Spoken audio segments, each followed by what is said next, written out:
मठो में मूंगो में स्प्रे करनी हुए तो आ दवा करियो। कोई जिन्नवरियो दूजो रे कोनी।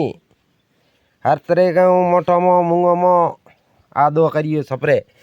आ फूल झड़ने वाली है मिक्स में नाखियो।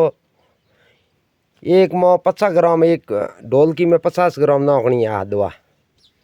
आ दवा फूल झड़ा कोनी बढ़िया थने टारगेट मिली। ढोलकी में 50 ग्राम आ नाखनी 100 ग्राम। एंड आ ढोलकी हमने हर तरह की दवा मिले।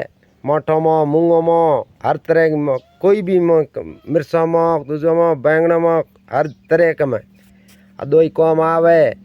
मठो मूंगो में जरूर आ करो तो फाल बढ़िया मिली। थने आने की सीजन ठंडा पड़ दी एक बार कर देखो थे थने 5 दिन रिजल्ट मिल जी केड़ी दवा है केड़ी नहीं है।